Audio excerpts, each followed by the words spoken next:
Making Chicken Salad this week is brought to you by 3 Count Pro Wrestling Academy. Are you in Brisbane and thought about learning to be a wrestler? Well, here's your chance. 3 Count Pro Wrestling Academy are based out of Beenleigh in Queensland, and they're committed to teaching the best, safest way to learn the art of professional wrestling. Hit up their Facebook, Twitter, Instagram, or email admin@3countfitness.com now to register your interest, and we thank them so much for supporting the show. Here I was, blaming AEW for feeding you chicken shit, knowing you mindless millennials would be eating it up as if it were chicken salad, when it's really been your fault all along. Make chicken salad out of chicken shit. People is as people does, that's all there is to it. Put a square peg in a round hole, just never seems to fit. And you can't make chicken salad out of chicken shit. Welcome to Making Chicken Salad, or as we're calling it this week, Making Egg Salad, a Wrestle Radio Australia podcast where we talk about all things going on in the world of wrestling around the globe. I am Lachlan Albert, your very valuable egg, and I'm joined by the man who didn't show up for his 25th anniversary, Todd Eastman. Todd, how you doing, man? Well, I'm in Australia, much like the other two guys. Yep, that's not right. much chance of either is going. And you'd both need an actor to pretend you were young. All right. So going into what's happened over the past week, bam, getting in quick. Yeah. It was Survivor Series over the weekend, one of the big 4 pay-per-views for WWE. So we're going to jump right into all of the absolute nonsense that went down. We're saving the big one for the end because that happened. So first of all, the main event, Universal Champion, World Champion, head-to-head, Roman Reigns defeating Big E in not a bad match. Big E got some really good offense in, but knee injury plagued him through the match. Reigns took advantage of it, got the win. I think it was the right call. Reigns is definitely the stronger champ here. It was what I expected. You, Todd? Yeah, it was a really good match for Big E, really. If anything, that was something that was probably a match that helped elevate, even through a loss, it helped elevate him to being taken seriously as a champion, if you would. I think the biggest letdown of the match is that I swear to God, I think everyone still thought The Rock was showing up at the end there. Even I thought something was going to happen because they teased that Brock might be around during the night, sort of thing. So you were watching that last bit where Roman's getting out of the ring and then the little chyron comes up on the bottom and you're just like, wow, they're really not doing anything after this, are they? But I mean, I would have rather that than at least they didn't try the old Survivor Series swerve in anywhere in this show. Because that to me, that would have been worse. Yeah, absolutely. So that's the big main event with the 2 champs going head to head from both shows. There was this one was again a pretty good match. That one when Becky outsmarted her opponent, managed to cheat at the opportune moment and grab a hold of the ropes during a roll-up. It was really... Yep. Sorry, the internet is being a internet. Oh, blah. So... All right. I'll just do it again and make you cut it up. Fuck. All right. So moving on to the women's side of things, we had kind of a semi-main event where the 2 women's champions went head-to-head. Becky Lynch beating Charlotte Flair, outsmarting her by grabbing the ropes with the roll-up when the ref wasn't looking. These 2 women clearly do not like each other. And, it showed Becky being smart, outsmarting her opponent, cheating at an opportune moment to win. Again, I liked it. I thought it was a really good match. Yeah, I thought this was the match of the night, if we're being honest, opening up the show. Well, opening up the main card of the show anyway. I'm surprised they put it on first, to be honest with you. I thought they might have put it up further in the card, but I know sometimes they like doing that. They like opening it up with a title match. Well, they're all freaking title matches, this thing. Yeah.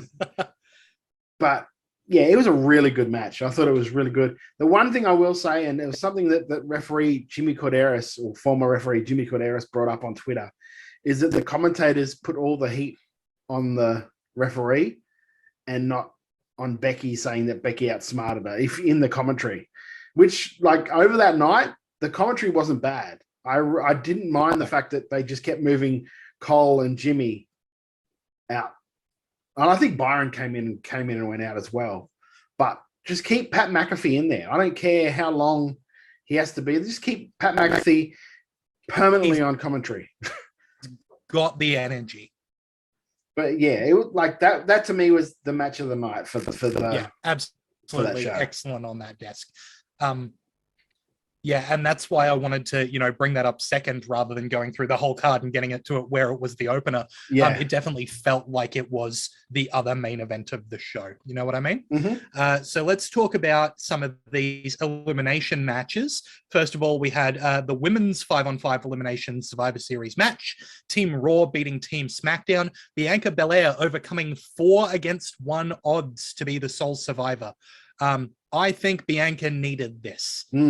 She, came through WrestleMania absolutely super strong, has been having an awesome run, and then felt really derailed by the Becky Lynch WrestleMania match, or Becky Lynch SummerSlam match, I should say. And, really needed that boost by taking down a whole team in Survivor Series. I thought that was really good booking. Yeah, it was as I was watching it, I'm like, they're remaking a star with Bianca in this one. And also Tony got a nice little run there too, Tony Storm, which was good. It was good to see her finally actually doing something on TV for once. We love seeing the Aussies actually get to do something. Yeah, we do.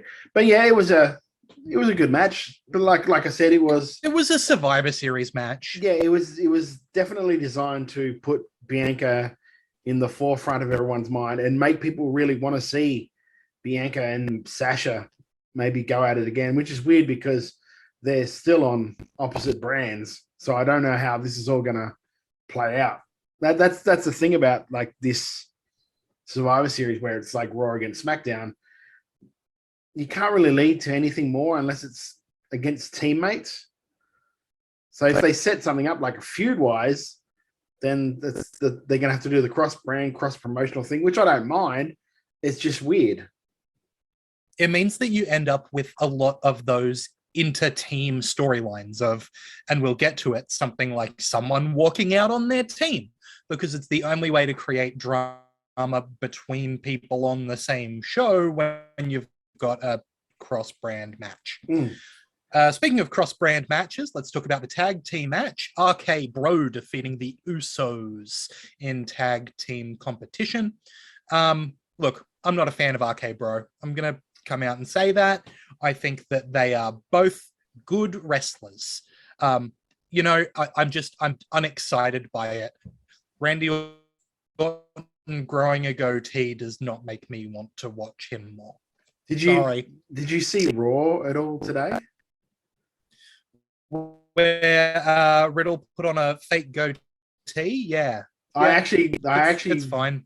I'm sorry, but I found that pretty damn funny that he wore because Randy's been telling him you need to be more like me.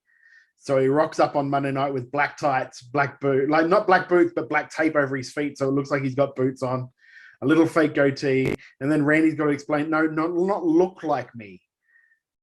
Act. Their promos backstage, I actually really do enjoy. I enjoy the look of frustration on Randy's face to the point of where he just eventually goes, "Oh man, what am I going to do?"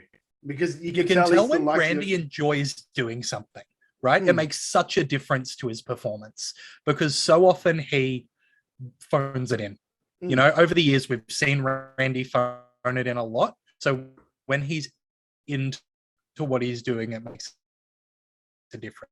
Yeah. I did hear a funny story about a camel, and Randy was upset that he did not get to ride on a camel. I thought that was fun. Well, there was the what was it? It was during the match at Monday Night Raw. It was Riddle against Ziggler, and Riddle was doing all of Randy's signature moves, and his mannerisms and doing he did the whole turn, when he does that turn around and hits the mat to go for the RKO.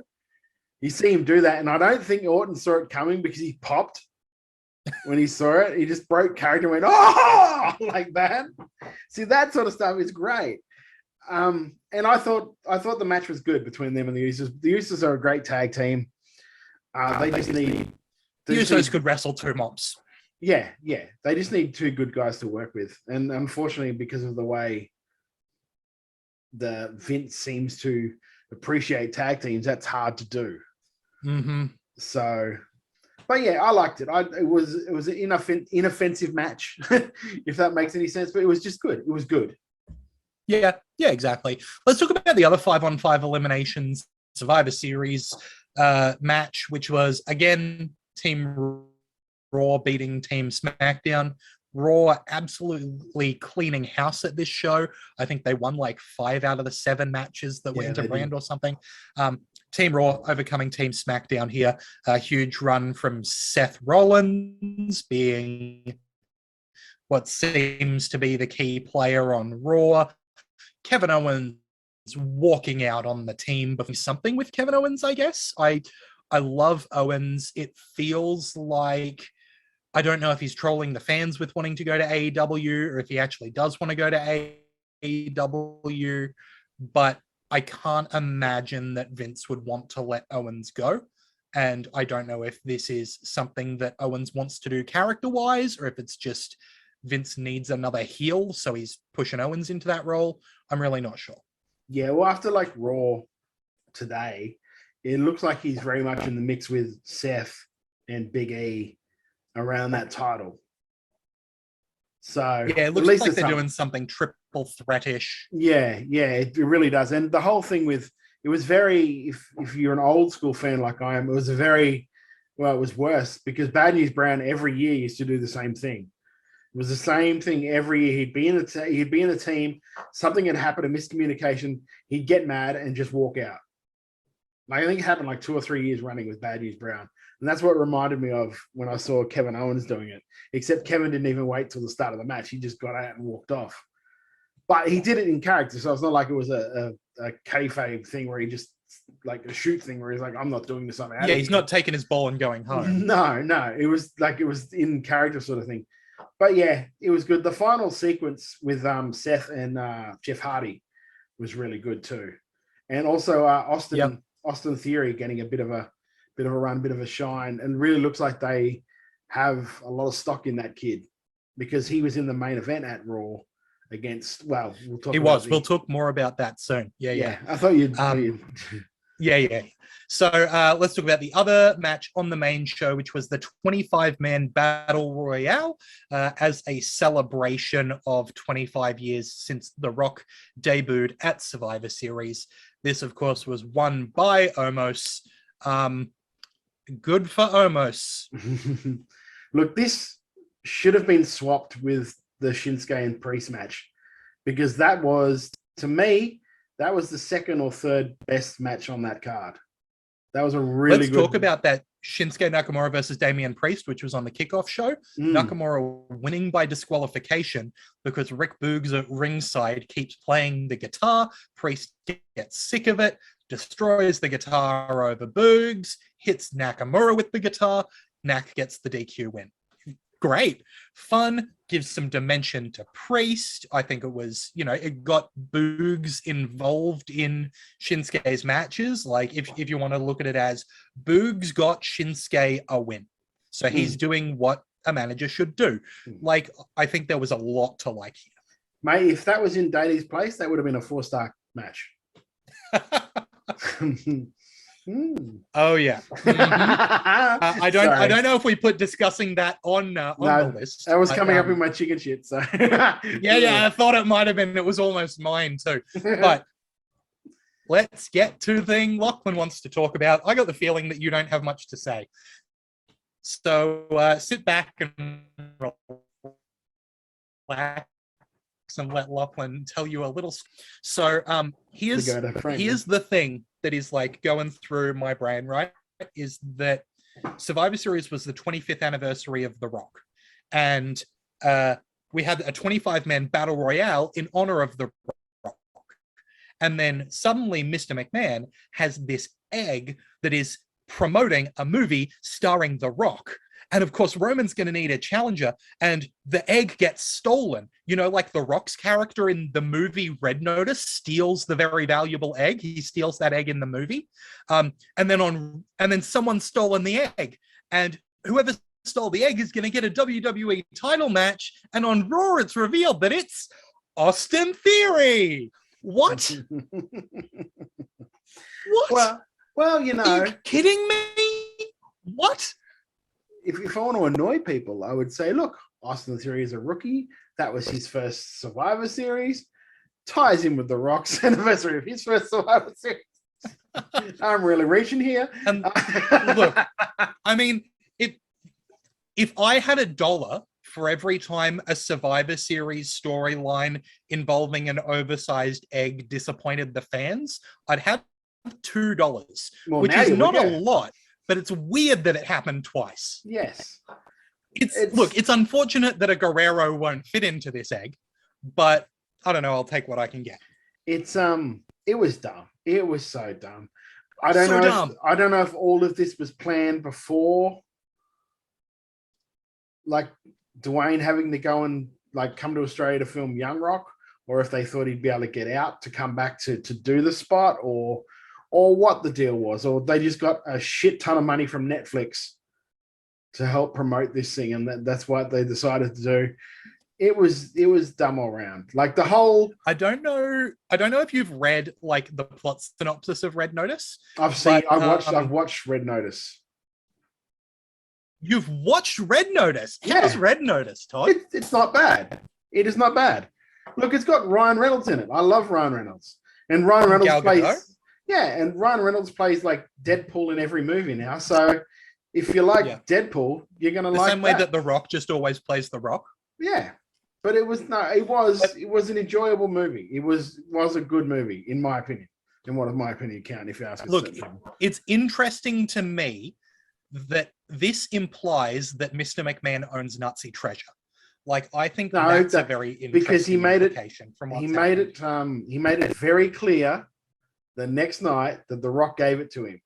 He said, The Rock gave it to me. And then a couple of seconds later, you hear him just go, okay. I think he maybe loaned it to me. He was like, it was a really subtle thing to do. He goes, The Rock gave me this thing. And about 5 seconds later, I think maybe loaned it to me. Anyway. But it was dumb. But I don't know what dumb. I don't know what they had planned. And if the plans fell through, why did they keep going with it? But at this point, like, if you're not going to give me something good, give me something dumb, right? Because if I want to talk about wrestling to, if I want to talk about wrestling to my mates, if I want to talk to wrestling about you, Todd, on a podcast, then I need something to talk about.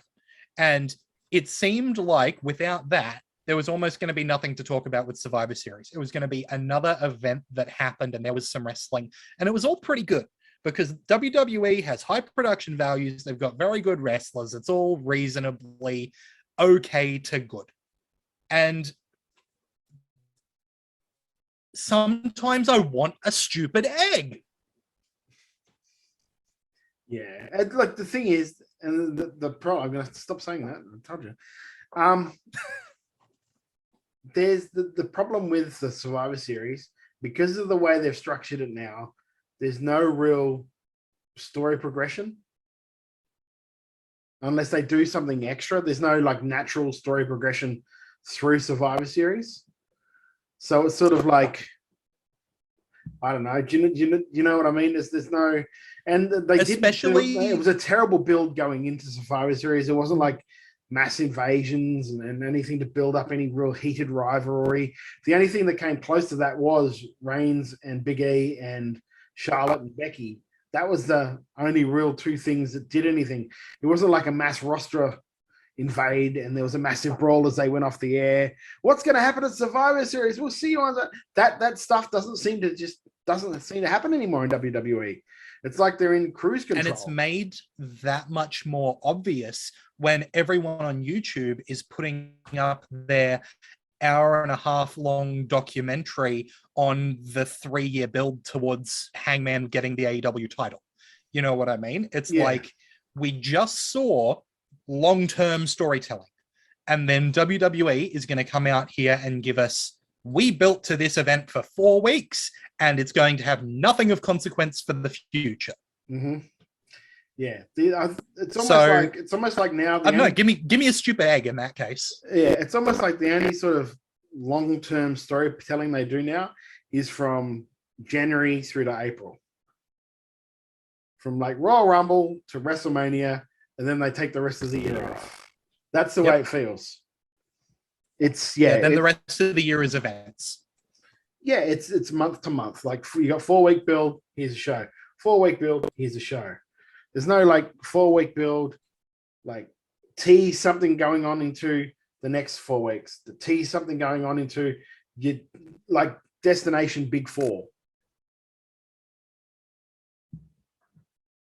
It is just it's anyway. Disappointing. So let's move on to a couple of other things that happened on Raw with that.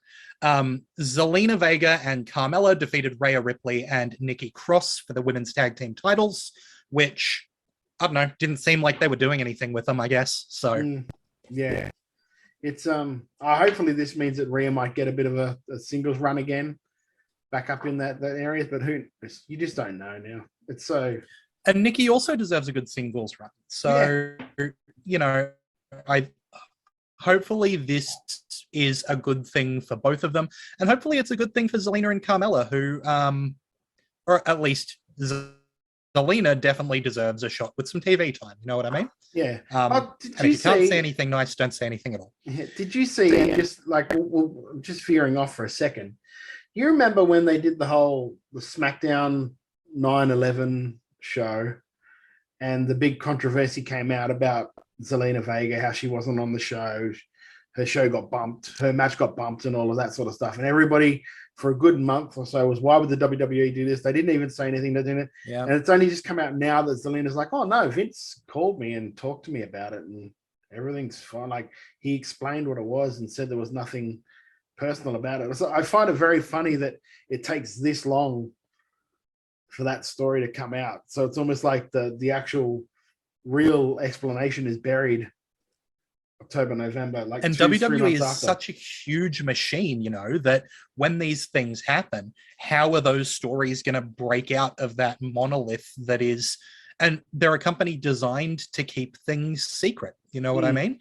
They want to have the big pops and surprises, so they're designed to not let information out. Yeah, but see, this is the thing. That shit gets out all the time. Like, if Dave gets a sniff of a story on WWE, he'll spoil it. So you're telling me that they wouldn't have found out about Vince calling Zelina somewhere between? Yeah, fair. Like, after that story, that's a fair point. This is what I'm saying. It's sort of like, oh, hang on, this is a sort of good story about Vince. No, let's not put that up there. What else can we do? Oh, they just cut more people. We'll talk about that. Do you know what I mean? And it's like, it's a shit thing. Like, again, going on with the roster cuts, because I keep seeing these posts on Twitter about it, going, oh, I don't understand people taking WWE's side, and that they're making record profits and still cutting people, and why are they doing it? Because they're under no obligation to keep people on, extra people on. It's a business. At the end of the day, it's a business. It sucks. If your boss or if my boss saw we had way too many staff for he would cut people, because they are made redundant. They are redundant to their needs. It's as simple as that. And it doesn't matter. Exactly. Like, contract or not, we have a working contract with our employers, and they can cut that contract off because, sorry, this spot's no longer available. Especially so I don't understand what the difference is. WWE is a company that offers past employees things like rehab payments and stuff like that. Like, they are under no obligation to do that. At the end of the day, you know, as far as or anything like that, but there's a lot of things that they are not obligated to pay for that they do pay for. I think that there's some things that they should be obligated to pay for that they don't, and we can get into that talk about should Health they be paying for insurance. travel expenses? Should they be paying for health insurance? I think so. But, that's a whole other conversation. Yeah, but that's a conversation at for the end of the day, you're exactly right. If you are not getting value out of an employee, yeah, but that's a conversation for all of wrestling. Like, that's not just a WWE thing. AEW are the same. Like, the only people that are getting health insurance in AEW are people that work in the office as well as wrestling. They're the only roster members. They come out and said, because Tony Khan was very, very particular when he said that we are looking into health insurance for everyone. Not that everyone is getting health insurance, just that they were looking into it. And only people that have actual office jobs get health insurance in that company.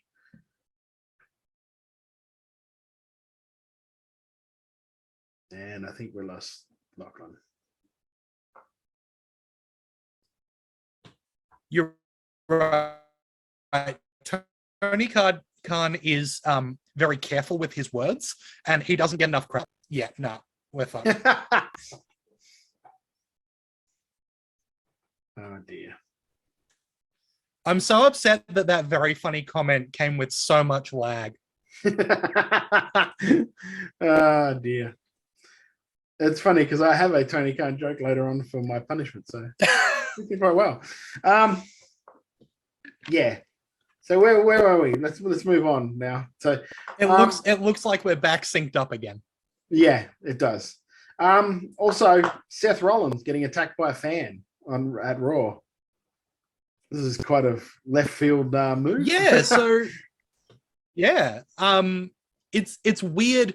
I don't know if these fan invasions are happening more or if we're just like hearing about them more, but it seems like, every so often it's just, oh, yep, fan invaded. We're going to hear about this again.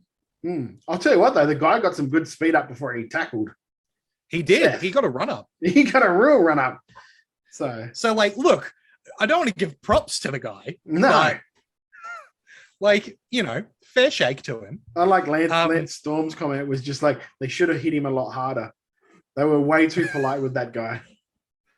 Yeah, and sometimes you go back and you see, because you'll watch wrestling YouTube videos or whatever, and you see a guy invading the ring and they just get boom. The wrestlers really go into him. Oh, the referees do. There was a Chavo Guerrero tweet just today where, there was a Chavo tweet where he commented that wrestlers used to be tougher than the fans, which I think was an interesting take. But yes. But fans also can sue now because there's so many cameras around. There's so much. Yep. So much bullshit like that. Like, honestly, I'm totally of the camp of, like, you want to step into that zone, then you cop what you cop. I fully agree, but you're absolutely right. As much as I think typically frivolous lawsuits don't exist, you don't want to risk being on the wrong side of one. No. So, all up, what do you think of SmackDown? Like, out of 10? What do I think of Survivor Series? That one too. That one as well.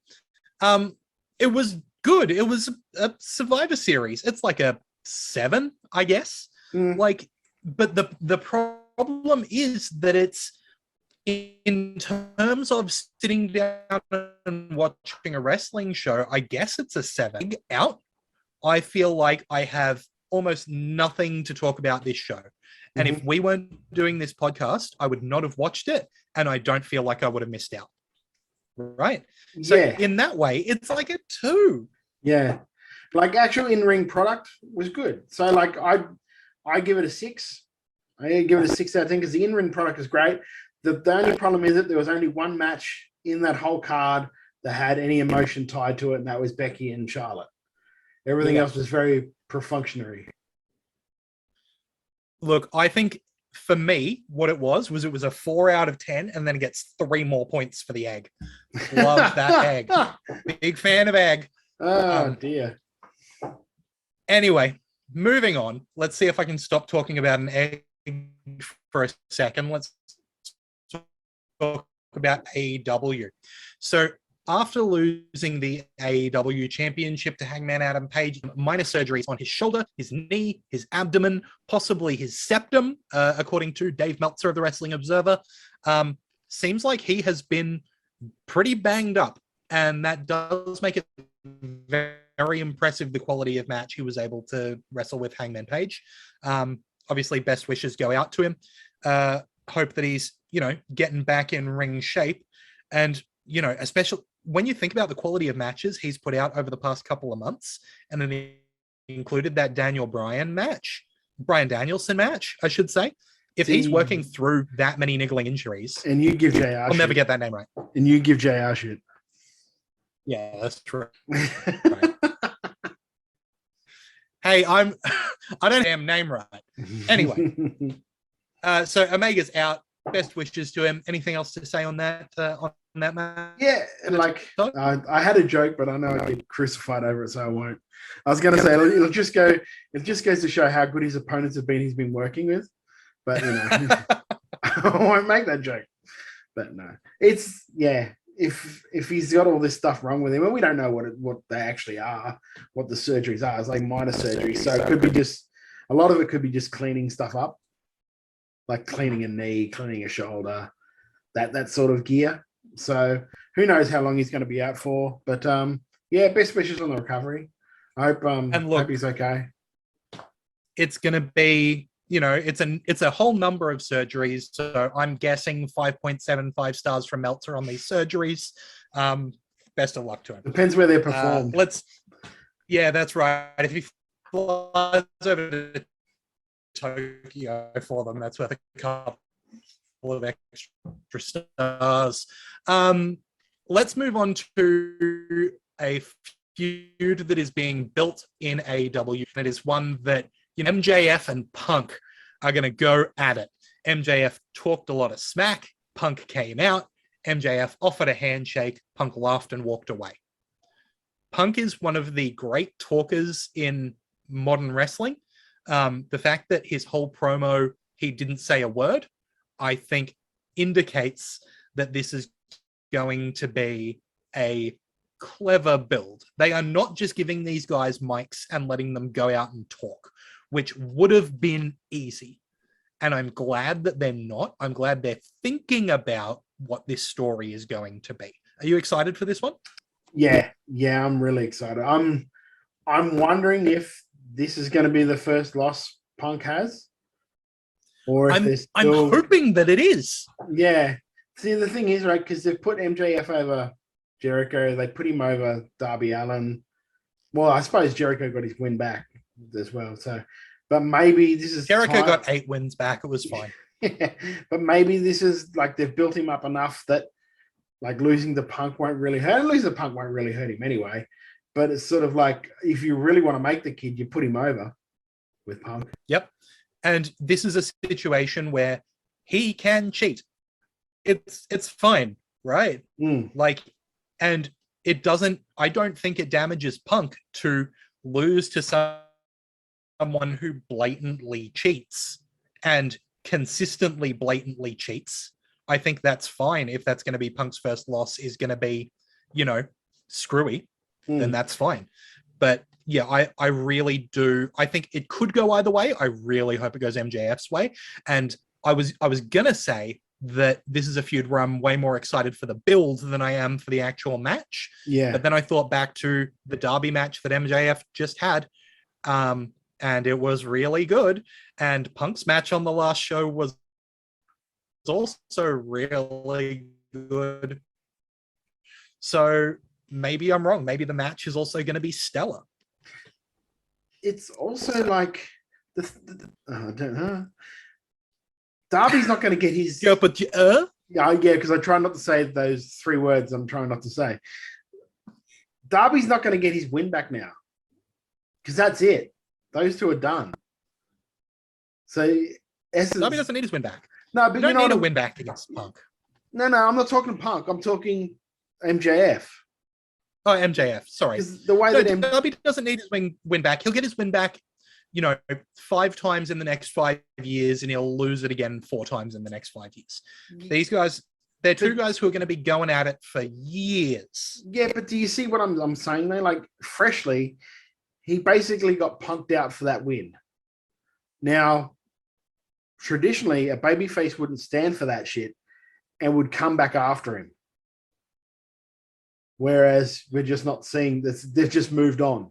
I'm not saying it's bad. I'm just saying that storyline wise, I don't see where this leaves Darby to move to somebody else. Like, why would he move to somebody else where he would still, like, if this was shoot, you would still be after this guy for doing that stuff, wouldn't you? Wouldn't you?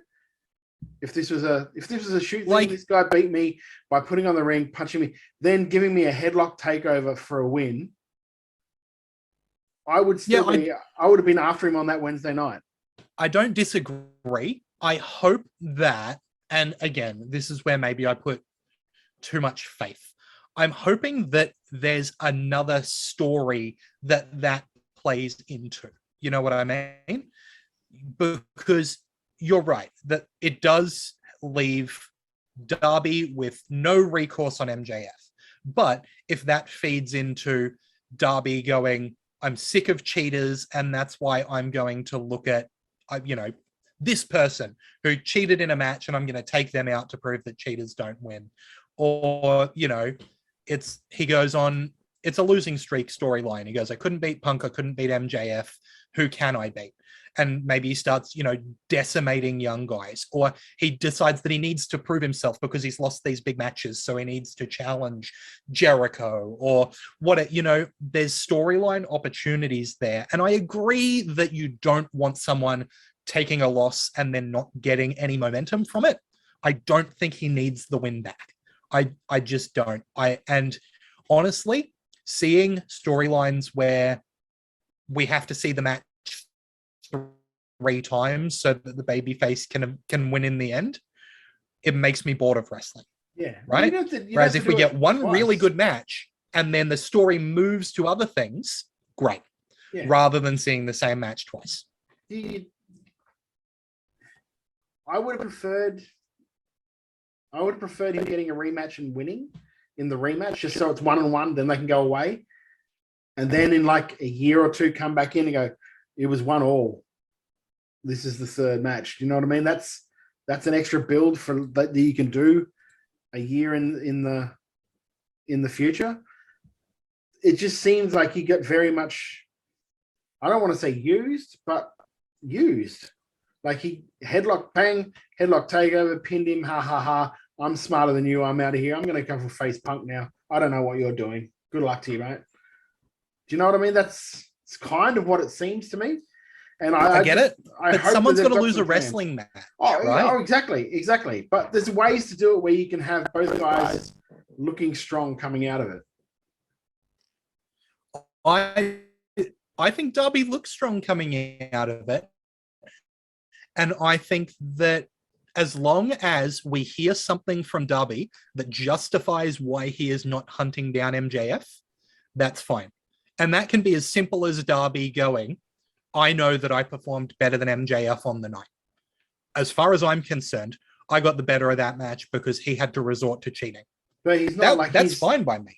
He's like, it looks like he's going to be in a feud with the Gun Club.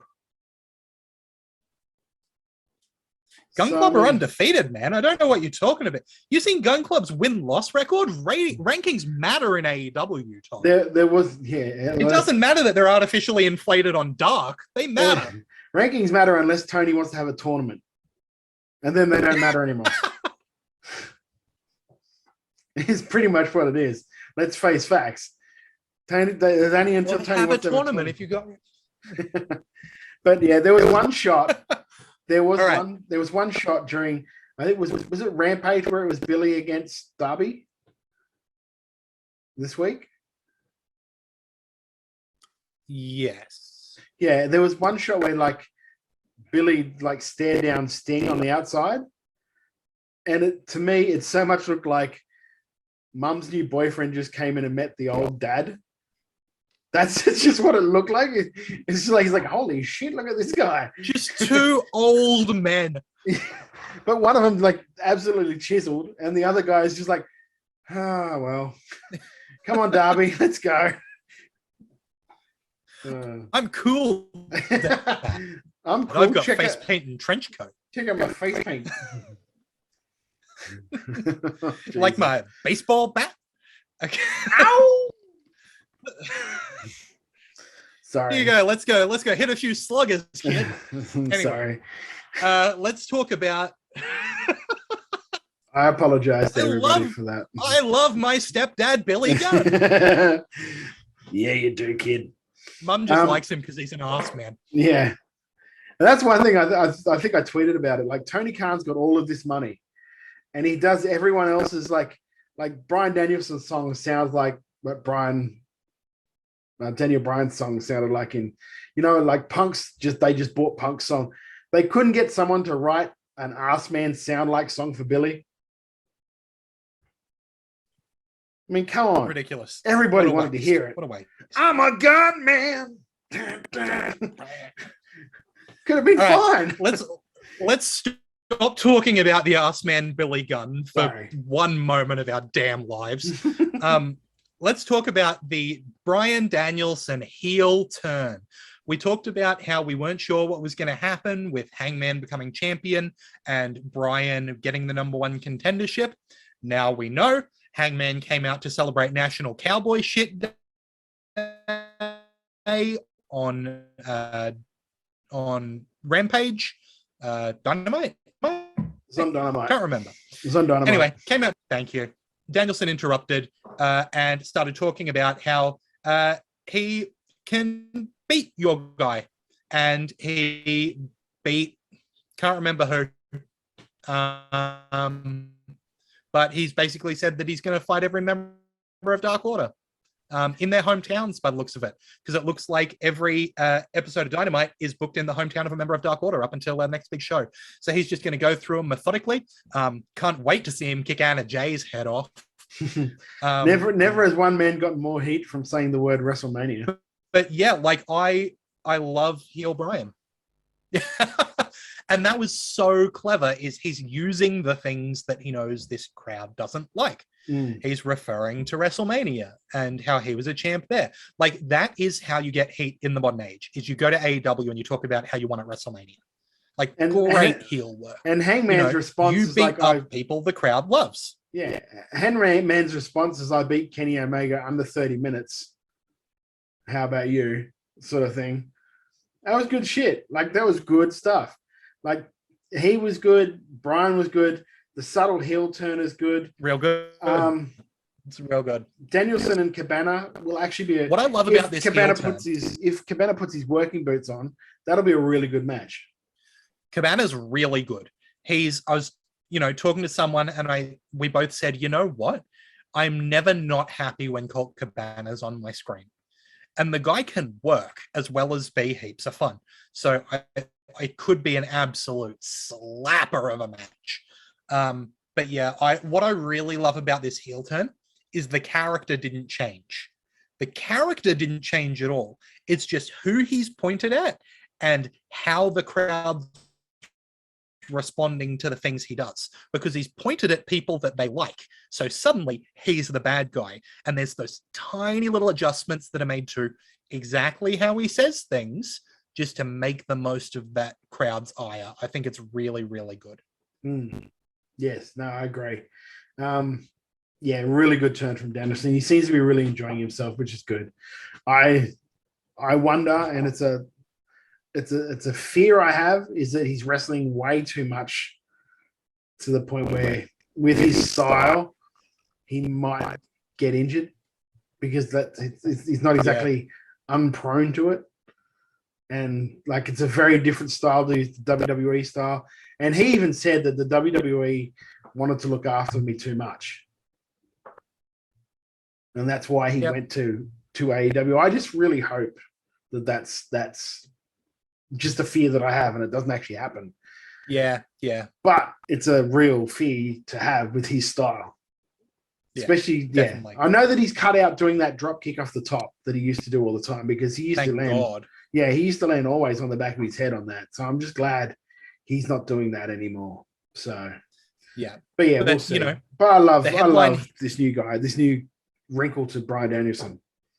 I mean, Bryan Danielson is good. Who knew? Everyone. Anyway, so let's go through what's booked for Wednesday's Dynamite. It's Danielson versus Colt Cabana. It's CM Punk versus QT Marshall. Okay. TBS title tournament is going to be Jamie Hayter versus Thunder Rosa. That match should be great. If it gets more than 3 minutes, it will be awesome. And we've got the big one. Your favorite wrestler, Cody Rhodes, is teaming with the Lucha Brothers and Pac to come up against FTR, Andrade El Idolo, and Malachi Black in a 8-man tag match. I like most of the guys in this match. Most of it should be chaotic and fun. I think it's probably too many guys in the ring at once, which I think AEW likes to do a lot, is just throw everyone in a match. It's very New Japan booking. Yeah. Yeah.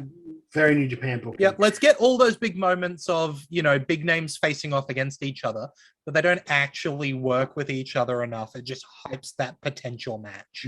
I'll tell you what, though, we've come a long way from the start of AEW. And originally, I had this dream of a 4-horseman stable of FTR, Cody, and MJF.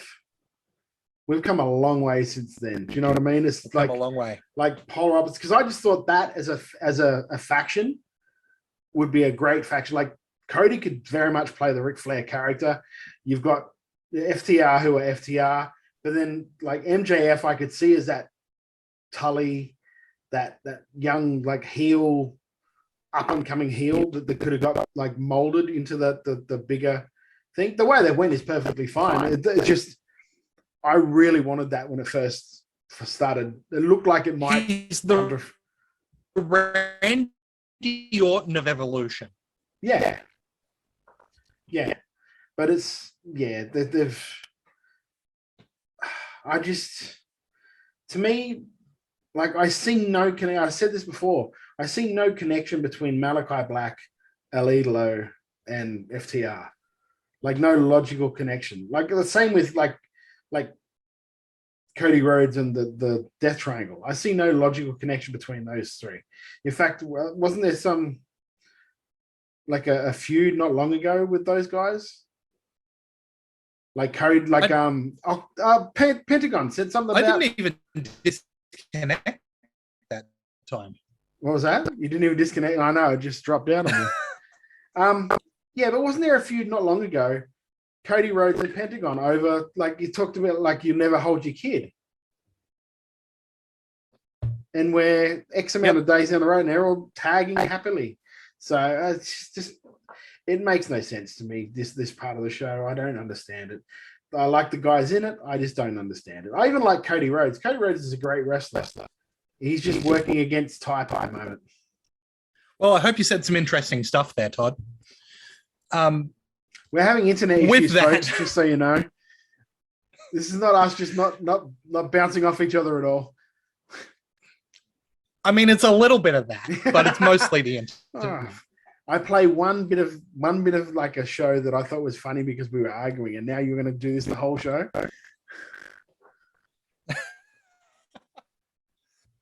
Look, I can't help it that we don't get along in real life, Todd. Fuck you. Alrighty, with that, let's take a quick break and we'll come back and talk about everything else that's happened outside of AEW and WWE. We'll be back after this, guys, okay? December 3rd, Max Watts.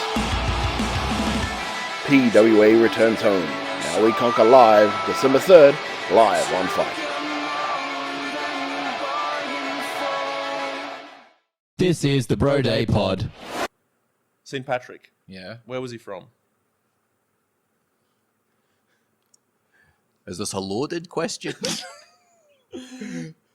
Ireland? Nope. St. Patrick was from Wales. Okay. Hey? Curveball. Swing and a miss. Not bad. Not bad, eh? This is Prime content. Yep. All right. How many snakes can be found in Ireland? None, because they drove him all the way with the snake whacking ceremony. No, that's That's the Simpsons. Simpsons. That's Springfield. That's Springfield. How many snakes? Like, there are snakes in Springfield. That's why they have whacking day. they have the whacking day. But Barry White is against it. He's against. Yeah. He loves the sexy slither of a lady snake. Gross. That was one of the weirdest things. Yeah, in that was episode. that was an odd episode. Lisa was that like, one. Barry White, surely you're against whacking day. He's like, I love the sexy slither of a lady snake. Oh yeah, Barry White. Which one's he? Barry White. Mm. Can't get enough of your love, babe. Good, very good. I'm happy with that answer. Do you mean species of snake or how many snakes total? Yeah, how many snakes can be found in Ireland? If it's countable, then No, not countable, like species. oh, Obviously. You know, like in Australia, we've there's got like everyone. we've got something like 24 out of the top 25 most dangerous snakes. most dangerous. That's in not the like world. Yeah, I don't Something know. like that. 7. Nearly 0. I said 0 first. I backed out. There are none. 0. It's one of the few countries in the world that has no snakes. Well, I assume it's because of whacking day. Well, according to legend, our dear Saint Patrick drove him out chased them away into the sea. into the sea. Into the sea. That's how we have sharks. Follow Broday No Plan B podcast on Stitcher, Spotify, YouTube, or anywhere you get your podcasts. Welcome back. And Todd, you and I have just realized that we have not spoken about the fire him off really quick. John Morrison, out. All of, what's that group called? Hit Row? They're gone.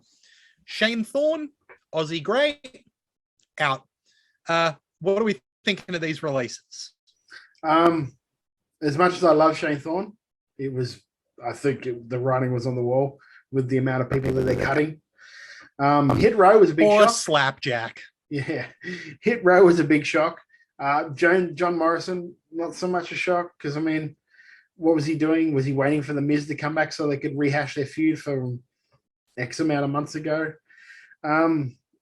It's just, they had an overbloated roster. They're cutting people now just to try and realign things, and I don't know when they're going to stop. I don't know what they're playing at. I don't know if they're getting ready for a sale.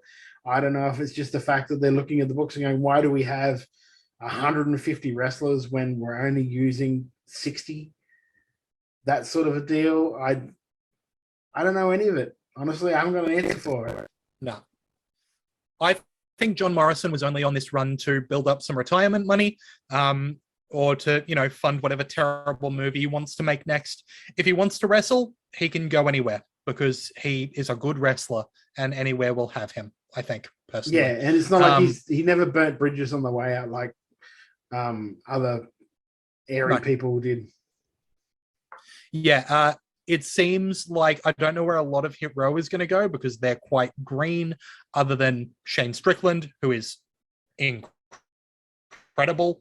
I really hope that we see him back in the indies because there's guys who I will never tire of seeing him wrestle, guys like AR Fox. If you've never seen the Hell of War match between Killshot and Dante Fox, which were their names at the time in Lucha Underground, seek that out if you're into death matches at all, because that thing is insane. It's so good. Obviously disappointing to that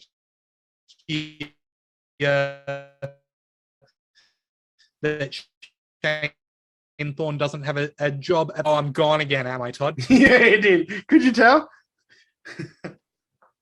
Australian internet, folks. Oh, man. Love to see it. Yeah, this is going to be funny for my... Let's power through it then. See how much of this we can get out. Yeah, for however many people listen to this or watch this from America, our internet for some reason is affected by rain. So if it's a heavy night, we have a bad internet connection. So this is what we enjoy living with up here. So enjoy your 7G, whatever you get over there in America or whatever. We're stuck with a hamster running on a wheel. In that case, I'll just prompt you to talk for a bit, Todd. AAA Mega Championship is vacant. Kenny Omega was unable to wrestle at Triple Mega. You missed the one story because we talked about it before. We're going to cut that part out. Elio Del Vikingo is going to get a shot. Hang on. Uh, Thank you. Jonah has made his debut in Impact. Big debut, crushing Josh Alexander. Talk to us about it, Todd. Wow, that really tells me how good the internet's going. Yeah, Josh Alexander out there, cut a promo. Jonah came out, absolutely obliterated him.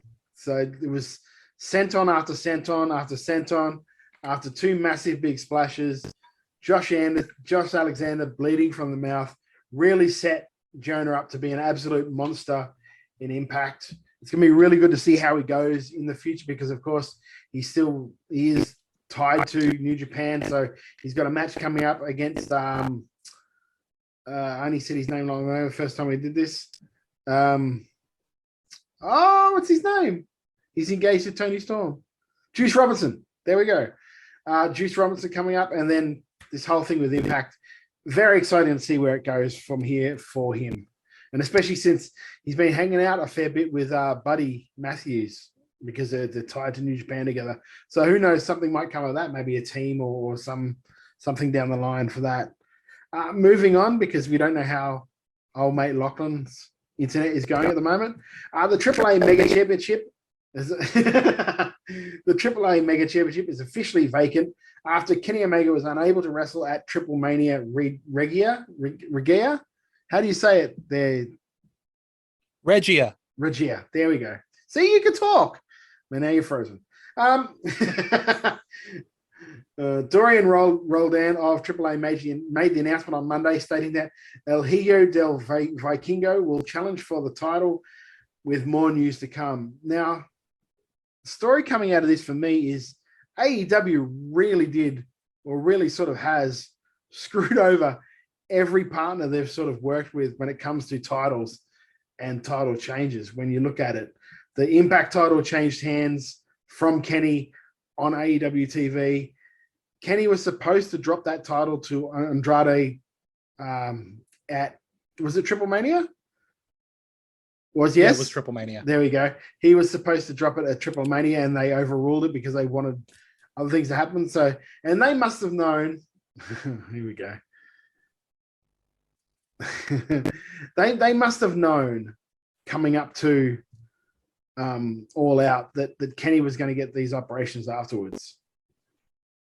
So it seems to me that they could have had him drop that title over in AAA beforehand. It just, from a 500-foot perspective, it really looks like AEW have done these guys, that these partners that they say they value, kind of dirty in this arrangement that they've had with Impact and with AAA. I don't know what your view is on that. Yeah, it sucks. El Hijo del Vikingo rules. I hope he gets a good run with the title. Doesn't matter who's challenging, he's going to win it. He's been built to win it.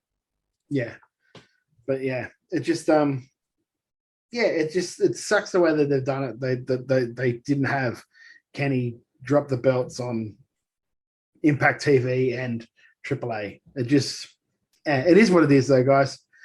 Major League Wrestling today announced that the league will install a new open door policy. The policy engineered to deliver dream matches against MLW's top contracted competitors will commence in December. Recognizing an unprecedented free agency market, MLW will open its doors to all who they think have what it takes to be in Major League and take on MLW's greatest grapplers and champions. While the majority of MLW's roster features contracted competitors, a percentage of each card will now feature free agents, ensuring exciting and unpredictable matchups, which is really good. It's another great step forward from Court Bauer, I guess, mate. He wants the Ring of Honor talent. Is that what do you think it is? That's all it's geared to? It's a big part. But Jeff Cobb was there. That's good. Yes. I love that photo of Jeff Cobb and Jonah. Have you seen that? They're doing the Spider-Man thing. They did the Spider-Man thing where they're both like pointing to each other. It was really good. If I find it, I'll send it to you so you can have a look. Do you want to try the next one, mate? Because it looks like your internet might be a little bit better. And sure, let's try it. New Japan Pro Wrestling and Pro Wrestling Noah have announced a joint pay-per-view. It's going to take place on day 3 Wrestle Kingdom on January 8th, 2022. Looks like my internet has shit itself. Should be good. A little bit. Yeah, during a press conference, it was announced that the two companies will work together for an interpromotional event on, like you said, January the 8th at Yokohama Arena as the third night of Wrestle Kingdom. So we're going to get to see matchups between New Japan and Pro Wrestling Noah talents, which should be good. In a card that will be probably seen in God knows how many months when it comes It's also not the third night straight of Wrestle Kingdom. No, there's like a break because it's 4th and 5th and then the 8th. Which is good. Yeah. But does that mean that they're going to do 4th and 5th, then do New Year's Dash, then do Noah? Oh, maybe. Isn't New Year's Dash before? I always thought it was like night after WrestleMania Raw type deal. He's doing a quick Google, guys. Look at him go. Look at him go. You can't see it on you can't see it on the podcast. Day after Wrestle Kingdom. I don't know. Yes. Anyway, we'll move on. PWG had their card over the weekend. It's a long way to the top if you want to rock and roll. Aramis defeated Jack Cartwheel. Lee Moriarty defeated Kevin Blackwood. Leo Rush defeated Davey Richard, which would have been a good match to see. And a triple threat match, Dragon Lee defeated Ray Horace and Demonic Flamita. Jonathan Gresham defeated Daniel Garcia via referee stoppage, which would have been a good match to see as well. PWG World Tag Team Championships, the Kings of the Black Throne, Malachi Black and Brody King defeated the Workhorsemen, JD Drake and Anthony Henry. Now, why don't they have them instead of the Wingmen? I have no idea in AEW. And in the main event, PWG Championship, Bandito defended against Alex Shelley. So catch that when you can, when they eventually release it on Ring High Spots or when they release it on DVD. Bandito's doing a good job of carrying that title. Yeah, well, he's only got one title to carry now because ROH is he's done in December there. So it depends. Like, do you find it funny? So with the way the internet's going, that's debatable. Probably not going to work. So let's. Well, no, I'll be a walkover for me, and then I get to do the. I'm fine with that. You get to do the punishment because I'm going to cook something devilish up for you. I lose by ref stoppage. Exactly. You can't continue after what you did to me this week. You can't continue. Okay, well, that's fair. That's fair. I can't continue. Declare a punishment. Jeez. No, well, what we'll do instead, maybe we'll do what my punishment was, and then the next show when we got good internet, we'll do the debate that we were going to have. Here, the thumbs up. There we go. So, hang on. Let me pull up because I didn't do a fancy little thing like you did. I didn't do a fancy little newspaper article. I just wrote notes because it was the only thing keeping me from throwing my iPad at the TV during these shows. Remind us what the punishment was. The punishment was watching 5 episodes of the award-winning, nobody did give awards to, A Shot of Brandy, which is just great because apparently this is payback for me making him watch Roads to the Top because he lost in a fair battle. But that's my problem. Apparently, I gave him a perfectly good wrestling show to watch, and he gives me this. But that's fine. That's fine. That's all good. So anyway, the first episode was it the very first episode because you did the thing for it, so I can't remember. Was it the very first episode of A Shot of Brandy? Because she didn't introduce it like it was. Yes, it was. Oh, really? Because she didn't introduce it like it was at all. She introduced it like it'd been going on forever. Her guest was some guy that worked in the background. Apparently, he was Hangman Page's lawyer on an episode of Dynamite or something. So I can't even remember what the guy's name was. I didn't pay much attention, to be honest, because I was pretty pissed off that I had to watch all these things. So my only notes for this first episode was, this is cruel and unusual punishment. Lachlan will pay. Yes, Lachlan will pay. Episode 2 was pretty much the highlight. Was pretty much the highlight of the 5-episode arc here, and it is the one and only Tony Khan. And I don't think we give him enough credit for being a good guest on this one because he was great. I'm just going to read my notes, and if you have any questions, feel free to ask them. She actually says at the open, people ask, how do you get all these guests? No, they don't. They don't ask that. Nobody asks that. You work in AEW. That's how you get the guests. They're all AEW people. That's not a question anyone asks. I don't think one person asked that question. Maybe after they've seen it, they're like, how do you get people to come on this? But aside from that, I don't know. Tony hugs her like he's never experienced human touch before. It was like a girl has never hugged him because he was like, Brandy goes, here we go. Brandy goes for the incredibly difficult culinary challenge of grilled steak and asparagus sticks. Watch out, Gordon Ramsay. Tony then spends 2 minutes telling us how many different types of interviews he's done over the years in different types of media, in different types of environments. It was enthralling. They then call Brandy's mum so she can put Tony over about how much of a nice guy he is, which was great. Also, there was one thing too. Tony, because they drink through all these, the key is it's a shot of brandy. So they always make a cocktail at the start, right? And for this one, it was just like tequila and soda water or something like that. But Tony literally for the whole thing holds his cup like an inch from his face like this for the whole. It was like Will Ferrell, I don't know what to do with my hands. That's basically what he was like. It was just weird. It was like somebody who'd never drunk before deciding this is the way we all hold it when we're out. So there was that. The steak looks terribly underseared, and they barely take a bite of it. But Tony Khan was in person. But he swears it was really nice. Brandy then also says that Tony Khan's dad reminds her of James Bond. I'm not joking. She also compliments Tony and his dad on the NFL draft. Now, to be clear, the Jacksonville Jaguars still have the worst record in the NFL. And my last note on this episode was, how many episodes do I have left of this shit? Episode 3 was Rebel. This hurts because I actually had a thing for Rebel when she was in TNA. I kind of liked her. They talk about her cheerleading career to start with, how she was a Dallas Cowboys cheerleader and all that jazz. And apparently that she used to do some of that sort of stuff with one of Cody's older sisters. So that wasn't too bad. That was pretty interesting.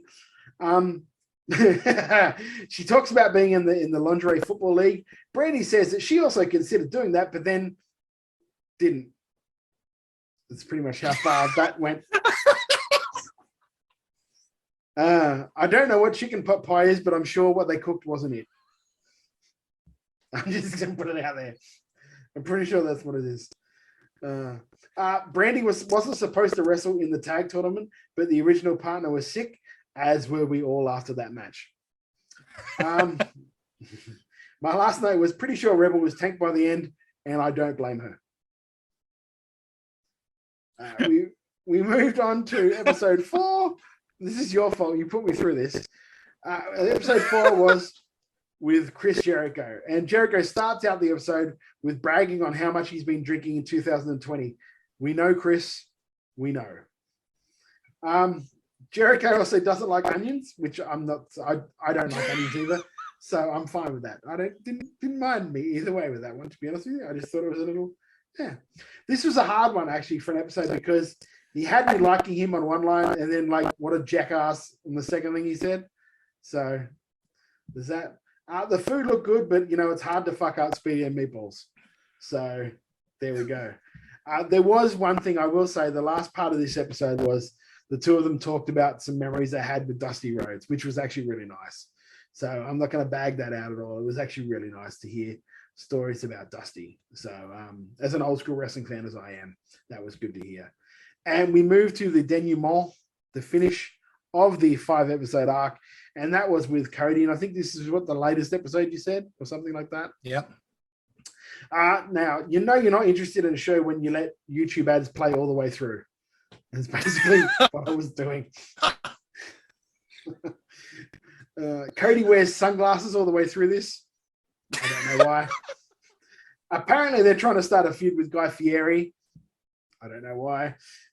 They're making breakfast burritos, but they had in like, they were like, it was like a hot episode, so there was jalapenos and everything in breakfast burritos, and which was fair enough.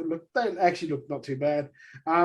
As a dad joke guy, I did appreciate Cody's jokes. He does have a lot of dad jokes, and it literally looked like he did not give a fuck about that show. So he was just being an asshole all the way through it, which to me was, because I'm thinking the audience at home is feeling the same way. They talk about their daughter, and I can't hate on that.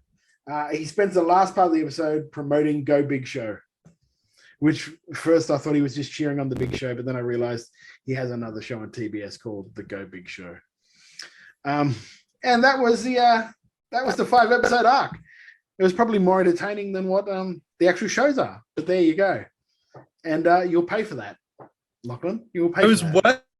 worth it to hear those reviews. They were solid. Thank you, sir. Can't wait to pay for that. Yeah, like I said, I don't know if I said it in a break. If you'd put the Tony Khan one last, that would have been just perfect booking, because he's so fucking awkward. He is so awkward. I don't understand. It's like I might actually watch the Khan one. Yeah, you should. You should. It's like he was made by Mark Zuckerberg. And you notice too, his eyes are always like this. His eyes are always. Otherwise, it's just but it made me laugh because they were going on about how good they did with the draft and all of that sort of stuff. I'm like, A, they had the number 1 pick. It's kind of hard to fuck that up. And B, they're still the worst team in the NFL. So they're obviously not doing that good a job. Anyway. All right. Thank you for that. Let's talk about your chicken salad for this week, Todd.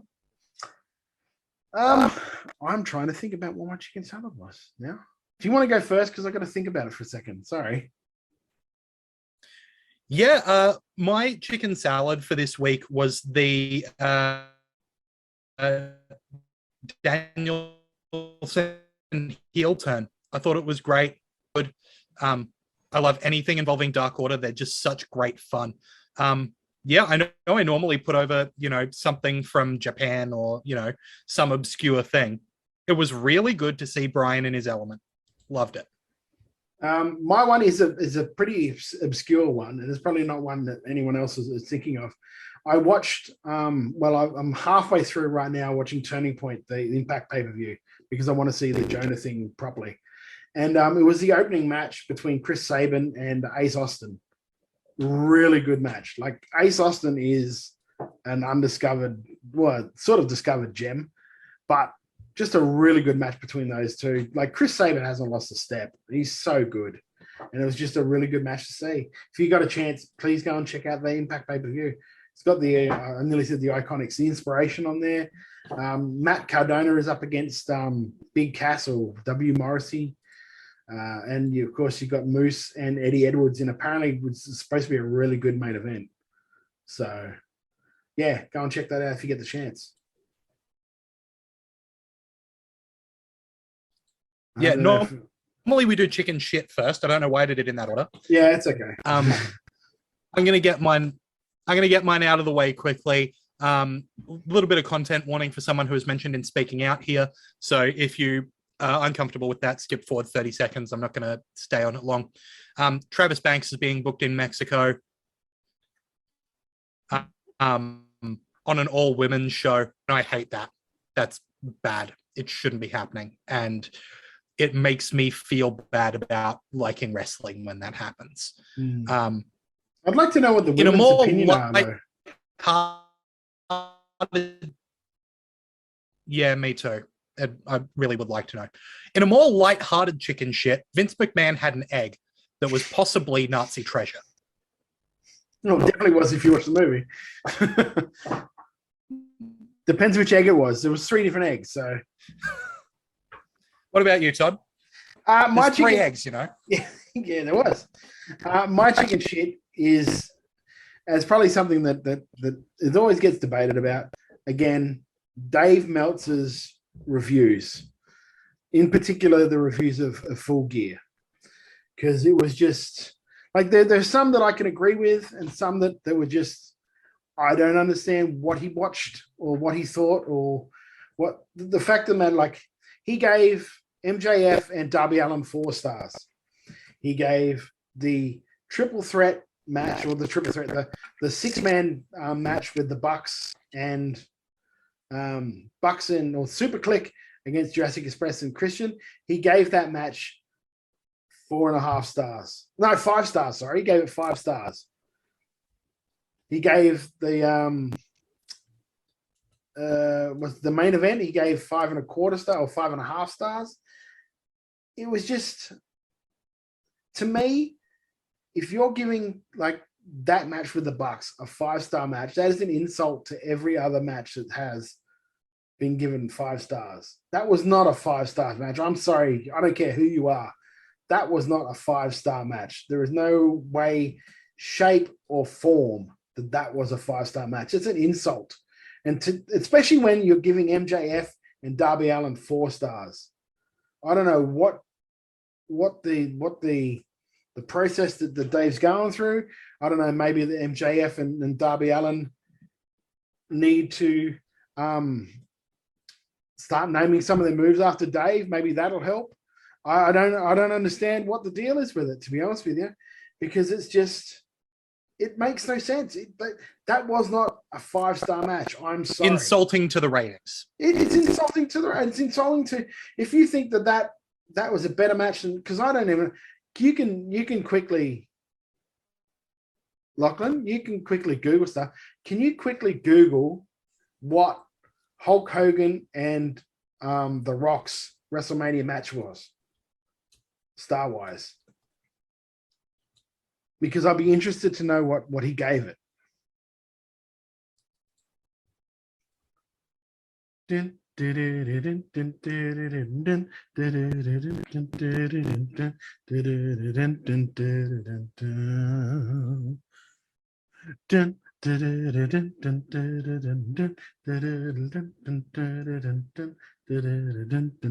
probably have to edit all this out anyway. 3 stars. That was a 3-star. Nah, sorry. You can fuck off, Dave. No offense.